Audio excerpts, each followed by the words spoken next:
Alright, Gizmo and I are making our way back into this marble plant. You can't really see, but that is at least a 200-foot drop-off right there down into that marble quarry. And there are big blocks of marble all along through here that they've mined and extracted. This is up in Tate, Georgia, north of Atlanta. I'm loading crushed marble going to Columbus, Ohio. A bit late in the day, it's almost 2 o'clock in the afternoon now. I don't think that I'll be up there early tomorrow by any stretch, so probably midday when I get up there. Okay, this is all the crushed marble back here. We're swinging around to get on this scale. And according to the office, they load right here on the scale. So let's see if we can't bring this thing around and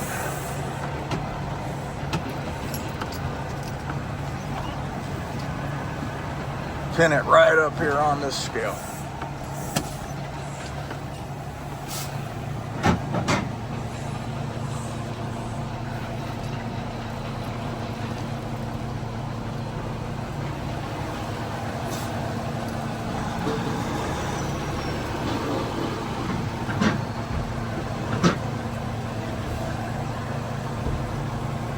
Okay, and there's a readout right up there.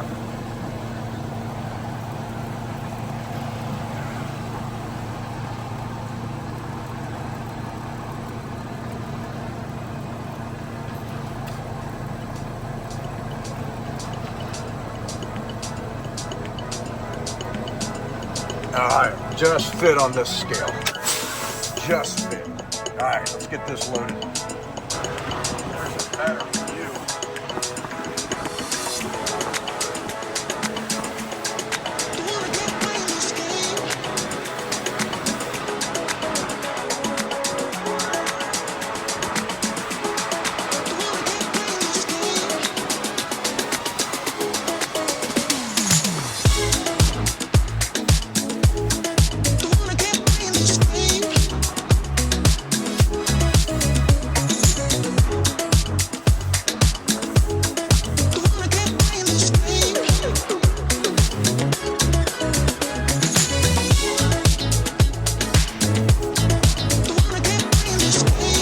Okay, so I am here at Mr. Mulch. We are delivering this marble, and it's going into these narrow bins. I told the man I'll drop a little bit, let him push it forward, then come back and drop a little more. So that is crushed marble. So the pile's leveled, which is good, but we're gonna let him push that in, and then we're gonna raise it up again. Maybe 1 or 2 more lifts and we should have it, but I wasn't walking this forward. The reason why I showed you yesterday, well, maybe I didn't show you, they loaded a lot of weight up in the front. I didn't like that. I told the man to put it in the middle, and he didn't do it. You know, it is what it is, but anyhow, so we're gonna let him push that pile, and then we're gonna back up, raise it up, and get her done. Catch y'all in a little while. Okay, we've got the trailer going up. We've already did 2 dumps into the pile back there, as you can see.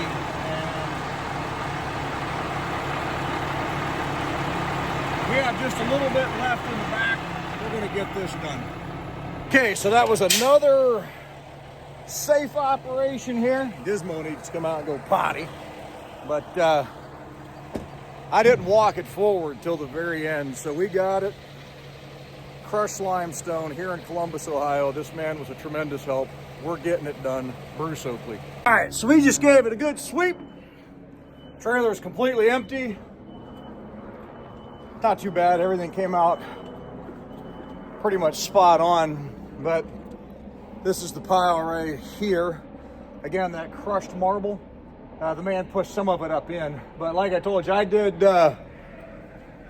3 raises on this, and the reason why right up in the front, the guy yesterday, he put probably 7 or 8 cop chopper. Check it out. Got the cops coming in. That actually looks like the Highway Patrol. Ohio State Highway Patrol helicopter. Wow, man, they got some action going on. But the guy yesterday, that's right, I have ADHD, it's cool. He put probably about 7 or 8 tons right in the front. And I told him, I want you to load it in the middle. Put the bulk in the middle and then feather front and back if you have to. He didn't do that. Kind of made me angry. Because I don't like putting that kind of weight in the front all the way up in the air. At least if it's in the middle, it's going to drop a good portion of it. And that weight's going to go to the back where I've got those tires anchored to the ground. Up at top, you know this, you're going to get that sway. And I didn't like that. I wasn't real pleased with what he did, but we did the operation safely. The man here was spotting me. And I raised it up, dropped a big pile, brought it back down nice and slow, pulled forward, let him push it in, backed back up, raised it up, dropped a pile, pulled forward, he pushed it in, backed it up, raised it up, the rest came off. So that's that. Safely. Takes a little longer, but it's safe. I don't want to tip this over. Oakley doesn't want me to tip this over. Nobody wants me to tip this over. The customer especially doesn't want me to tip this over. So we're trying to do it properly and efficiently and, most importantly, safely. Catch y'all a little bit. Okay, look at this beautiful country out through here. This is 460 in Virginia, just south of West Virginia. I'm making my way out to Oakwood, Virginia, to get a load of coke and take it down to Birmingham. I haven't been out here to Oakwood in quite a while, but regardless, this is where we're heading to. And man, it is pretty out through here. It's about 51 degrees this afternoon, but look, it's pretty sunshine. Sun finally came back out, even though my windows and my mirrors are all dirty. But this is really just an amazing drive out through here. Every time I come through here, I enjoy the heck out of it. The mountain range out in the distance, nice little rolling hills down through here, and just some peaceful country. Hope you guys are having the best day of your life. I'm in Oakwood, Virginia at the coke plant. Guys are bringing product down, dumping it. The big loaders are moving it, big piles. This place pushes a lot of tons of coke, let me tell you.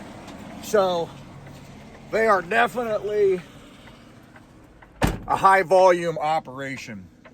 I am loading for Birmingham out of here, and then getting a load of aluminum chips out of Birmingham up to Lebanon, Pennsylvania tomorrow, and then heading home. So that's my story, and I'm sticking to it. But right now, I had to come down to their office here to call Oakley because there's no signal up on top of this mountain. And I couldn't get my log to shut off. So, yeah.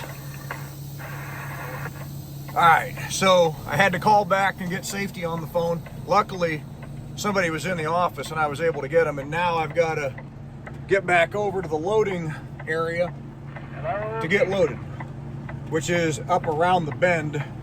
Guys, we used to go up the mountain. If you're Oakley guys at End Dump, we don't go up the mountain to load Birmingham anymore. They started bringing it down and piling it over by the tarp rack or the tarping station. And they load us right there now, which is great. So I was happy to hear that. But anyhow, so we're going to get it done and catch you guys in a little bit. Okay, so we're getting loaded now. They're taking coke off a pile back over here behind me. And we're loading off gauges. He's already got the back about done there. So we're going to have to go to the front now. He's already put a couple of scoops to the back. Now we're going to roll to the front. We're going to get this knocked out.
Okay, let's go back here and have a look. We're delivering, and I have got a wet product. And this stuff has been sticking. I am not walking the trailer floor forward. I'm dumping a pile like I did before, lowering it, pulling forward, raising it back up. That's actually how Oakley wants us to do it. But I've had a lot stick, and as you can see up in the top, I got a little bit, but not a lot. So a lot of it's releasing, but I'm not gonna move. I'm gonna pull the trailer back down. I shoveled a bunch off the sides, if you can see over here, to get it into the middle because it was up on the walls and I didn't want that weight up on one side. So I'm gonna lower it back down, shovel that little bit, loosen it up, and then put it back in here and clean my door off, obviously. Bring it forward about 10 feet, put it back up, and that should be about it. So we're gonna get it. I've joked with you guys before, but I'm not joking that this is the free Oakley workout plan. So I had this little bit up here in the front kind of stick on the sides. So I'm throwing it over to the center, and I should have one more lift and then just basically clean up after that. But I got sweat just running. Burn some calories. Catch y'all later on. We're gonna get back to shoveling some. Okay, so we are here at Quantum Metals. This old boy is getting it done.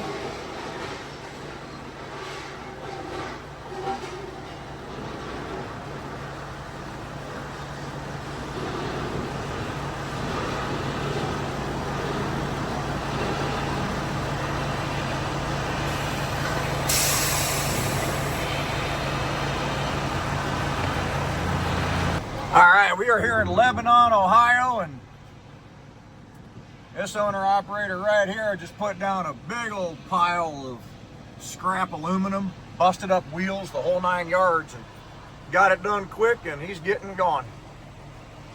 I am at home. I'm taking a break. I got back in a few hours ago. I think I got back about 1:30 local time today. You just saw that Purple Peterbilt in Lebanon, Ohio, delivering what was a load of scrap aluminum wheels and scrap aluminum, kind of like wheels off a car. Okay, that's what he was delivering. That was an independent owner-operator. Talked to him briefly before he delivered. Nice guy. There were a few of them in and out of that location today.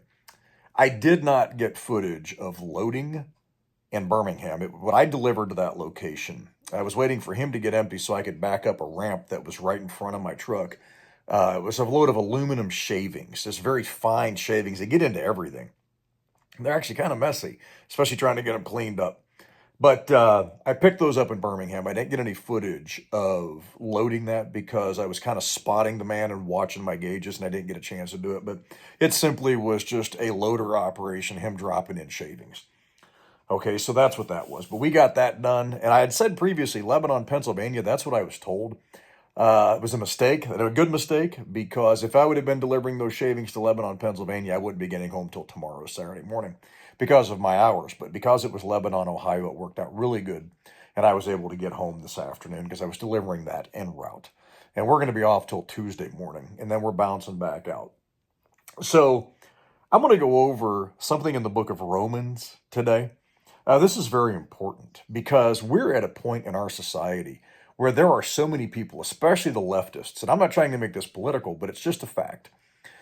I've said this before, and I'm going to say it again. The Democrat Party is a godless party. Everything that they stand for, their entire ideology, directly opposes God. No matter how much they say that, it's the Republicans this, the Republicans that. Again, I'm not trying to be political, but if you look at the substance of their message, it is completely godless.